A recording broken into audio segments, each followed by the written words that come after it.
신앙 고백하겠습니다. 전능하사 천지를 만드신 하나님 아버지를 내가 믿사오며 그 외아들 우리 주 예수 그리스도를 믿사오니 이는 성령으로 잉태하사 동정녀 마리아에게 나시고 본디오 빌라도에게 고난을 받으사 십자가에 못 박혀 죽으시고 장사한 지 사흘 만에 죽은 자 가운데에서 다시 살아나시며 하늘에 오르사 전능하신 하나님 우편에 앉아 계시다가 저리로서 산자와 죽은 자를 심판하러 오시리라. 성령을 믿사오며 거룩한 공회와 성도가 서로 교통하는 것과 죄를 사하여 주시는 것과 몸이 다시 사는 것과 영원히 사는 것을 믿사옵나이다. 아멘. 찬송가 540장입니다. 찬송가 540장, 예찬송가는 219장입니다. 주의 음성을 내가 들으니 사랑한단 말일세. 믿는 마음으로 주께 가오니 나를 영접하소서. 내가 매일 십자가 앞에 더 가까이 가오니 구세주의 흘린 보배 피로써 나를 정케 하소서. 주여 넓으신 은혜 베푸사 나를 받아주시고 나의 품은 뜻 주의 뜻같이 되게 하여 주소서. 내가 매일 십자가 앞에 더 가까이 가오니 구세주의 흘린 보배 피로써 나를 정케 하소서. 주의 보좌로 나아갈 때에 어찌하니 기쁠까. 주의 얼굴을 항상 배우니 더욱 친근합니다. 내가 매일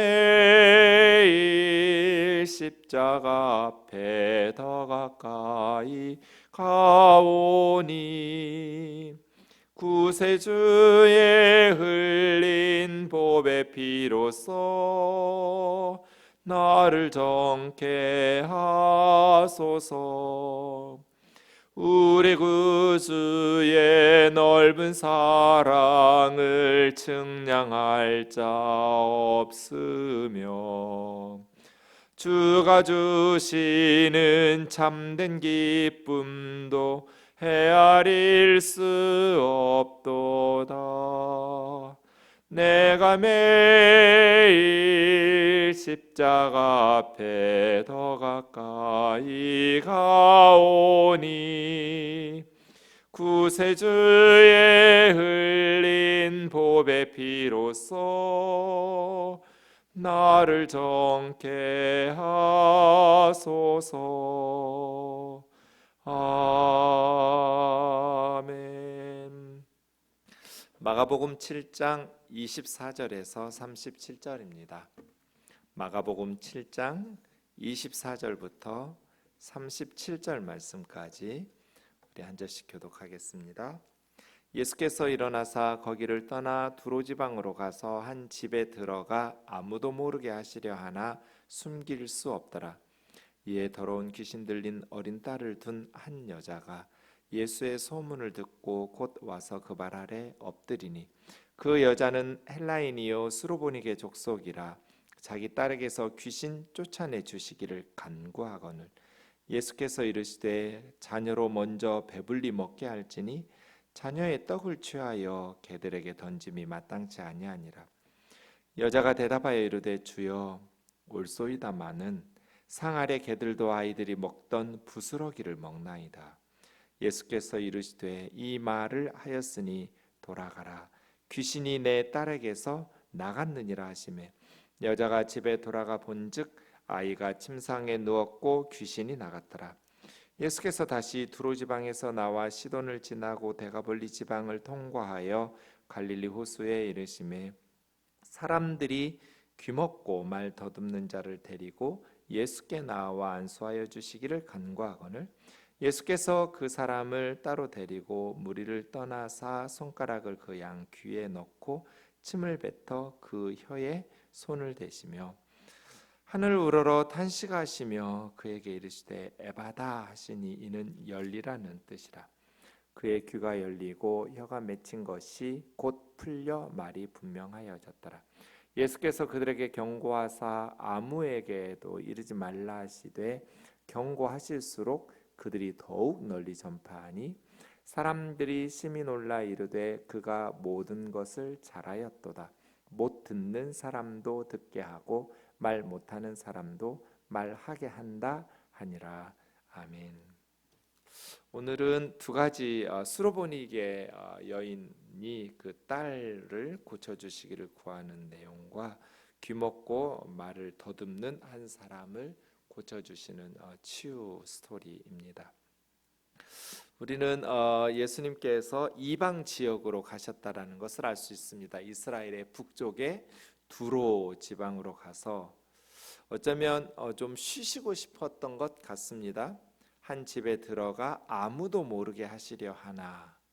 그런데 이미 3장에도 보시면 예수님의 사역이 예루살렘 중심의 이스라엘 중심의 가나안 땅에서뿐 아니라 이스라엘 북쪽의 두로와 시돈, 또 동쪽의 요단강 건너편, 남쪽에 이집트로 아프리카로 내려가는 지역까지, 서쪽은 지중해니까요.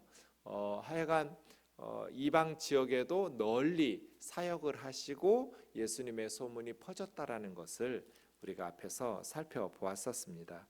이미 예수님의 사역은 예루살렘과 유대와 사마리아와 갈릴리를 넘어서 이방 지역에게까지 확대되고 있었습니다. 3장 8절이 그렇죠.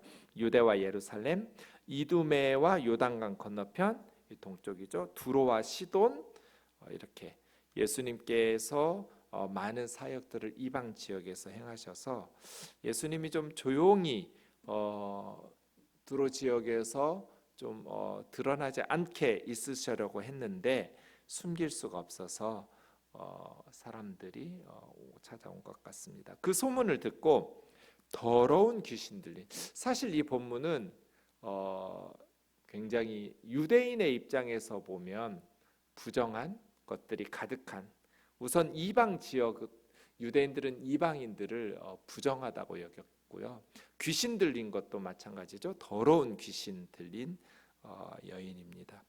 그렇게 사실 7장에 보면 앞에 1절에서 23절까지도 정결함과 부정함에 대해서 예수님께서 바리새인과 서기관들과 논쟁하시면서 또 이렇게 토론하시는 진정한 정결, 유대의 어떤 외식적인 율법의 정결함이 손 씻고 이렇게 떡 먹고 이런 거인 것 같지만 예수님께서는 겉모습이 아니라 속에서 나오는 것, 마음으로부터의 정결에 대해서 이야기하고 있어서 7장 전반적인 것이 정결함과 부정함에 대한 이야기들이었거든요. 그런 맥락에서 보면 오늘 본문은 부정한 것으로 가득한, 유대인들의 입장에서 보면 물론 잘못된 편견이지만 이방인들에게 부정한 것들이 가져온 더러운 것이 가득한 스토리이죠. 26절 보면 그 여자는 헬라인이라는 것은 반드시 그리스 사람이라는 뜻뿐 아니라 유대인이 아니면 다 헬라인이라고 불러서 이방인 그런 의미로 마태복음에 보면 가나안 여자 이렇게 말하고 있습니다. 어쨌든 이방인, 또 수로보니게 족속이다. 그래서 두로라는 이방 지역에 헬라인이라는 이방인, 그것도 수로보니게 이방 족속, 이런 것들, 더러운 귀신, 이런 것들이 다 부정한 상황인 것이죠. 유대인들의 입장에서 보면. 그때 헬라인인 그 엄마가 자기 딸에게서 귀신을 쫓아달라고 예수님의 발 아래 꿇어 엎드리는, 예수님의 발 아래 엎드려서 우리 딸 좀 고쳐달라고. 그때 예수님께서 27절, 자녀로 먼저 배불리 먹게 할지니 자녀의 떡을 취하여 개들에게 던짐이 마땅하지 아니하니라. 마가복음은 100년 전후에 쓰여진 것으로 보여지는 이 파피아스라는 사람의 글에 의하면, 파피아스의 글은 지금은 이제 남아있지는 않았는데, 파피아스가 쓴 글을 인용하는 다른 편지들이나 문헌들에 의해서 파피아스가 이런 내용의 책 인용하고 있는 그런 남아있는 문헌들에 의해서 파피아스의 글이 이렇게 일부분 남아있는데요. 그 파피아스에 의하면 마가는 베드로의 해석자, 통역관, 이참 헤르메노라는 말이 헤르메노이틱스가 해석하기거든요. 그런 어떤 단어를 뭘로 볼 거냐에 따라서 학자들의 의견 좀 있지만, 어쨌든 제가 연구하고 학자들의 글들을 이렇게 읽어본 바에 의하면, 저는 지금 마가 요한은 베드로가 아무래도 그리스어를 이렇게 말로 설명하고 설교할 수는 있지만 이렇게 잘 글을 쓸 수 있는 사람 아니거든요, 베드로 사도는. 그래서 베드로 사도가 아람어로 설교하고 아람어로 말한 것들, 물론 그리스 말을 할 수는 있었지만 베드로의 고향이 베세다예요. 베세다 지역 자체가 유대인들보다는 이방인들이 더 많이 사는 지역이에요. 어쨌든 유대인들과 이방인들은 그리스어를 주로 많이 사용했을 거예요. 로마 제국의 공용어기 때문에.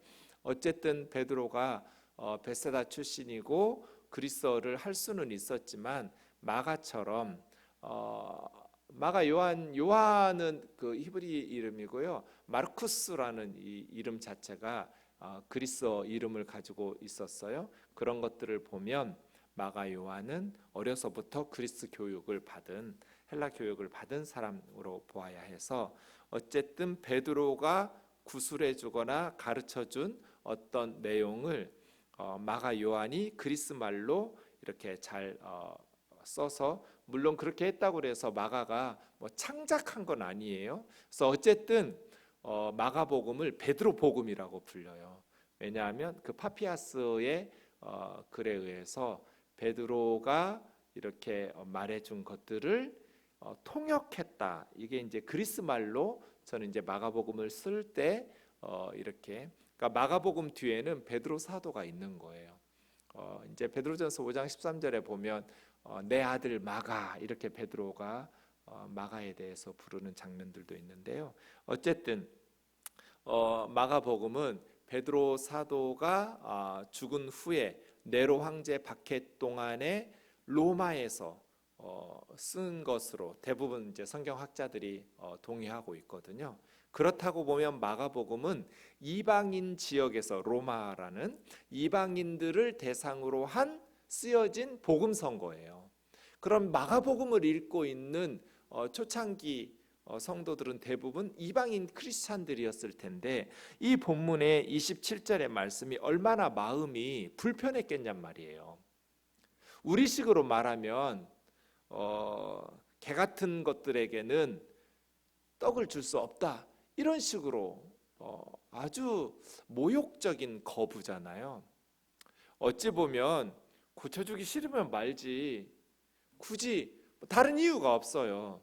이방인이라는, 뭐 이 여인이 부도덕하게 살았다거나 뭐 악하다거나 뭐 양심이 삐뚤어졌다거나 이런 것 없이 단지 민족적 편견, 이방인이라는, 그 여인이 이방인으로 태어난 게 뭐 이 사람 잘못이거나 이 사람의 선택도 아니잖아요. 하나님께서 그 나라에서 그렇게 태어나게 하신 건데, 그래서 수르보니게 족속에게서 태어난 것인데, 예수님마저 어떻게 이런 민족적 편견을 가지고 모욕적인 개라는, 뭐 유대인들은 당연히 이방인들을 평소에 개라고 많이 부르고 모욕적으로 비난하셨지만, 예수님마저 유대인의 한계를 넘어서지 못하고 그렇게 글을 쓴 것을 보면 이방인 크리스찬들이 이 본문을 읽을 때, 마가복음의 본문을 읽을 때 굉장히 마음이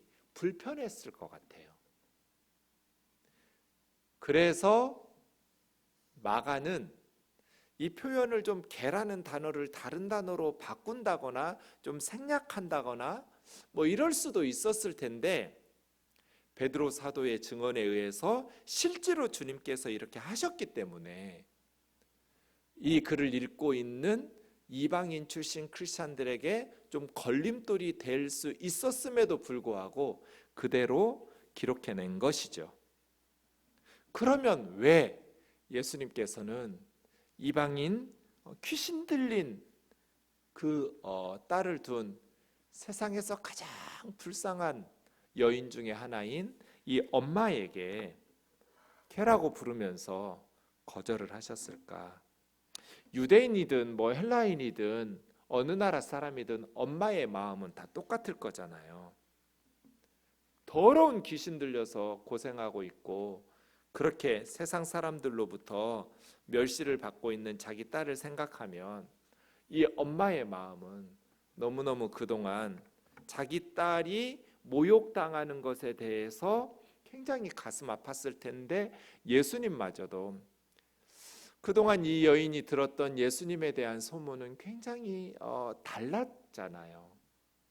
다른 선생이나 능력을 행하는 자들과는 다른 정말 사랑이 많은, 유대인이지만 이방 지역에도 병든 자들과 귀신 들린 자들을 많이 고쳐주셔서 사랑을 베푸셨던 그런 기대를 가지고 왔을 텐데, 어찌 보면 이 엄마의 마음에 아픈 상처에 고춧가루를 뿌리시는 이러한 예수님의 모습이 우리에게 참 낯설죠.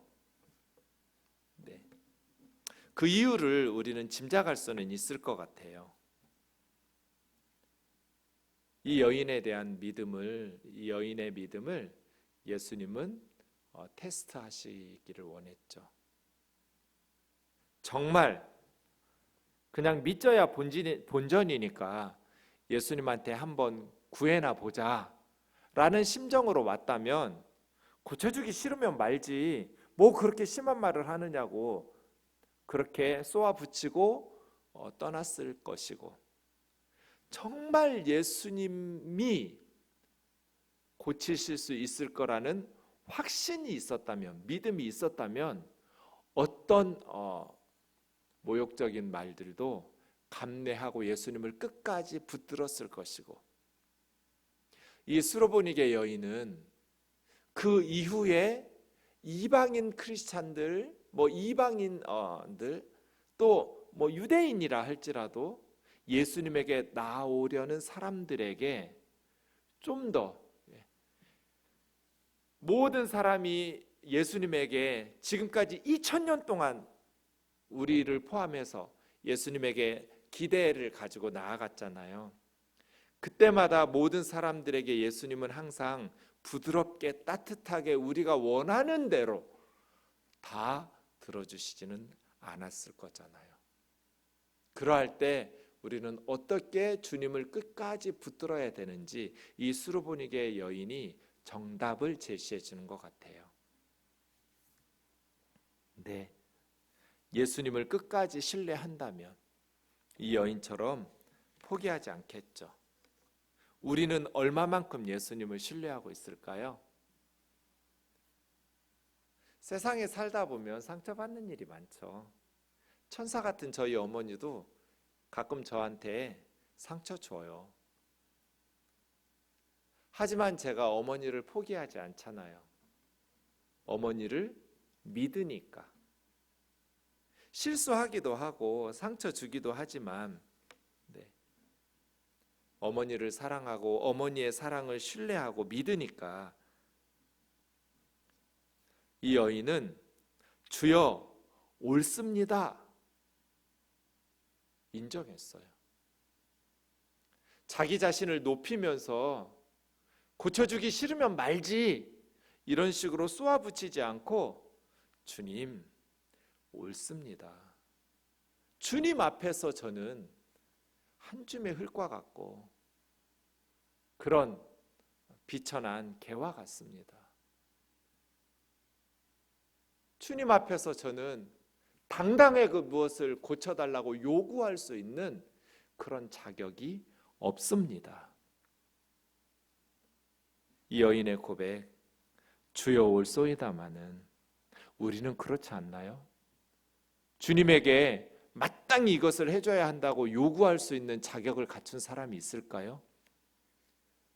우리는 한 줌의 진흙으로 만들어진, 그러면서도 지금까지 우리는 무수한 죄악 가운데에서 주님의 뜻대로 살지 못하는 그러한 죄인들이 아닌가요?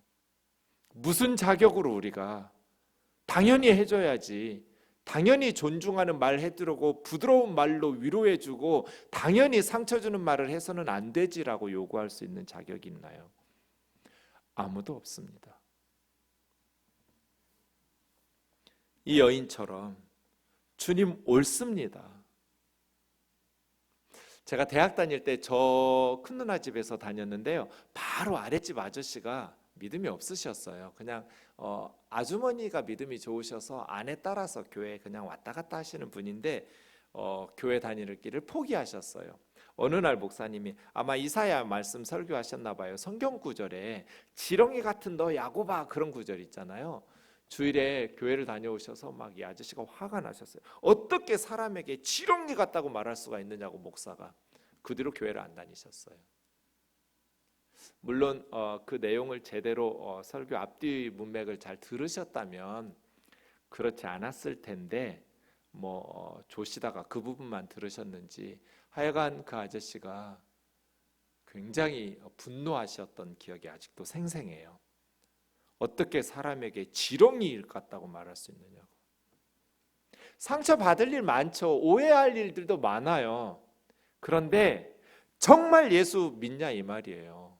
무슨 일이 있어도 나는 예수님을 포기하지 않고 끝까지 붙잡고 신뢰할 수 있냐? 왜? 예수님이 나 사랑하니까. 자격 없는 주여 올소이다마는 우리는 개 같은 존재이고 그보다도 못한 그러한 지렁이 같고 버러지와 같고 정말 죄악 가운데서 헤매는 사람들이지만 그런 자격 없는 우리들을 위해서 십자가에 벌거벗고 못 박혀 죽으신 예수님을 신뢰하니까. 천사 같은 우리 어머니가 저에게 가끔 상처 주는 말 하지만 제가 끝까지 어머니 사랑하고 그럼에도 불구하고 어머니를 신뢰하는 것은 어머니를 믿으니까. 나를 향한 어머니의 사랑을, 저희 어머니와는 비교할 수도 없을 만큼 우리 예수님은, 우리 하나님은 우리를 소중히 여기시고 우리를 귀하게 여기시고 사랑하시니까 그 하나님의 사랑을 신뢰하고 믿는다면 무슨 말을 들어도 어떤 상처되는 말들이 있어도 끝까지 신앙생활을 포기하지 않고 끝까지 예수님 붙잡겠죠. 상처 없는 사람이 어디 있어요? 상처 안 주는 부모가 어디가 있어요? 신앙생활도 마찬가지, 교회도 마찬가지죠. 이 한마디 주여 올소이다마는 상아래 개들도 아이들이 먹던 부스러기를 먹습니다. 그때 주님이 이 말을 하였으니, 이 말은 직역하면 이 말 때문에요. 그러니까 예수님께서는 인종적 장벽, 민족적 장벽, 남녀의 장벽, 모든 정결함과 부정함의 장벽을 허물어뜨리기를 원하셨어요. 예수님께서 우리 가운데 있는 모든 죄악의 문제들을 허물어뜨리시려면 이 말 때문에, 29절, 이 말을 하였으니 너의 그 말 때문에, 그 여인의 믿음의 고백 때문에 예수님은 다 허물어버리실 수가 있었어요. 유대인과 이방인이라는 인종적인 장벽도 허물어버리실 수가 있었고, 정결함과 부정함, 지리적, 남녀의 성적 모든 장벽과 한계들을 예수님이 허물어뜨려서 선한 것을 세우시고 모든 사탄의 역사들을 무너뜨릴 수 있었던 것은 그 여인의 믿음의 고백 때문이었거든요. 우리도 마찬가지죠. 사랑하는 자매 형제 여러분, 사탄이 회방하고 사탄이 우리 가운데에서 주님으로부터 무너뜨리고 이간질시키려는 수많은 그러한 요소들이 있지만 어떤 상황에서도 주님을 포기하지 않을 수 있기를 원합니다. 두 번째 사건, 두로 지방에서 이제 동남쪽으로 시계 방향으로 더 아래로 내려오신 거죠. 대가볼리 지방을. 사람들이 귀먹어서 말을 더듬는, 예전에 뭐 좋은 말 아닌데 반벙어리, 완전히 말씀을 못 하시는 분은 아니, 귀는 먹었는데 말은 떠듬떠듬 이렇게 소리를 내는데 남들이 다 알아들을 수 없는 거죠.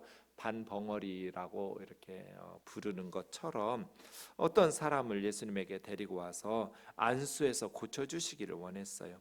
그랬던 예수님이 33절 보니까 그 사람을 따로 데리고 무리를 떠나서 손가락을 양 귀에 넣고 침을 뱉어서 혀에다가 손을 대시면서 에바다 열리라 말씀하시면서 고쳐주시는 것이 두 번째 사건이죠. 네. 이 반벙어리라고 불렸던 이분도 아마 그 지역에서 굉장히 무시당하고 있었을 거예요. 저희 어릴 때 시골 마을에 뻐뻐 할머니라고, 지금 소천하셨는데 딱 이러셨어요. 귀가 안 들리니까 사람들 입술 모양을 보고 말씀을 하시는데 저는 알아들을 수가 없어요. 신기한 건 저희 어머니는 알아들어요. 저희 어머님이 전도하셨거든요. 전도하셔서 참 불쌍한 할머니예요. 혼자 사시는 그런 불쌍한 할머니를 노년에 전도하셔서 교회를 다니는데 늘 우리 집에 와서 사셨어요.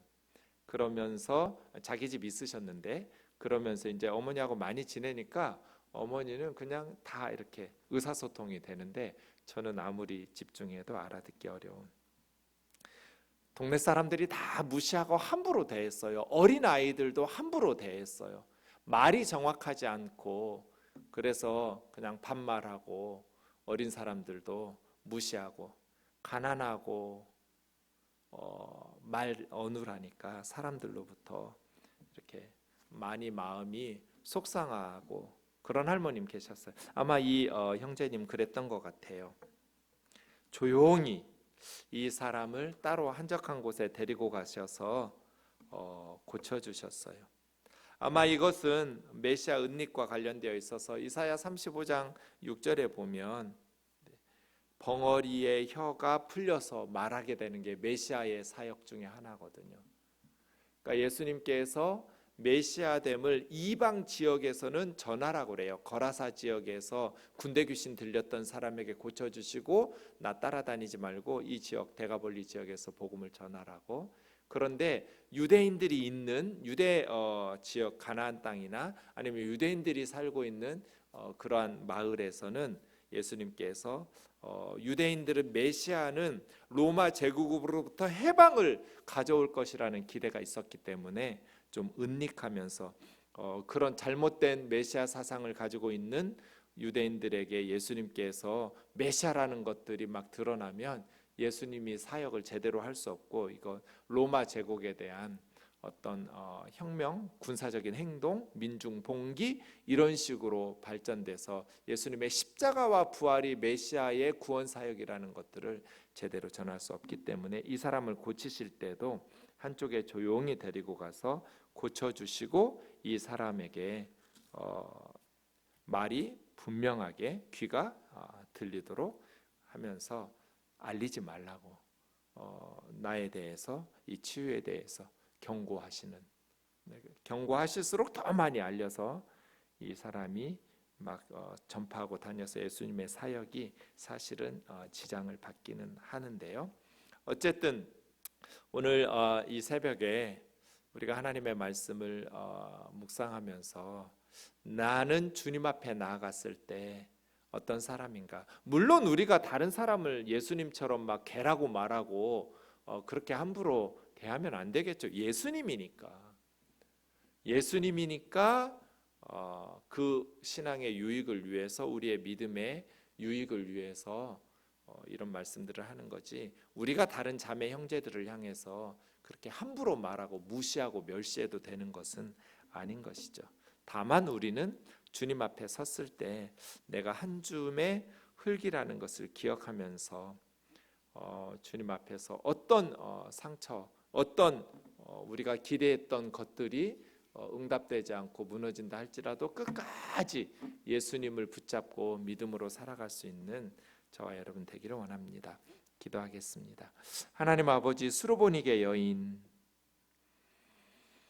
우리가 이런 말을 들었다면 예수님에게 실망했고 예수님에게 더 이상 어떤 기대가 없이 상처로 끝났을 것 같은데, 하나님 앞에서 늘 우리는 한 줌의 흙임을 기억하고 어떠한 상황에서도 끝까지 하나님의 은혜를 붙잡고 믿음으로 승리하며 살아갈 수 있도록 인도하여 주옵소서. 예수님께서 귀먹고 어눌했던, 말 더듬었던 이 형제님을 한적한 곳에 따로 데리고 가 조용히 고쳐주셨던 것처럼 사람들에게 자기를 과시하고 드러내면서 그런 치유 사역이 아니라 오른손이 하는 것을 왼손이 모르도록 조용히 겸손히 그 사람의 인격과 그러한 삶을 존중하시는, 또 예수님의 사역을 효과적으로 진행하기 위해서 메시아 은닉을 계속해서 진행해 나가셔서 십자가를 향해 걸어가시는 그러한 모습들 우리의 삶에도 적용하며 순종할 수 있도록 인도하여 주옵소서. 예수님의 거룩하신 이름으로 기도하옵나이다. 아멘. 하늘에 계신 우리 아버지여, 이름이 거룩히 여김을 받으시오며 나라가 임하옵시며 뜻이 하늘에서 이룬 것 같이 땅에서도 이루어지이다. 오늘날 우리에게 일용할 양식을 주옵시고 우리가 우리에게 죄 지은 자를 사하여 준 것 같이 우리의 죄를 사하여 주옵시고 우리를 시험에 들게 하지 마옵시고 다만 악에서 구하옵소서. 나라와 권세와 영광이 아버지께 영원히 있사옵나이다. 아멘. 개인 기도하겠습니다.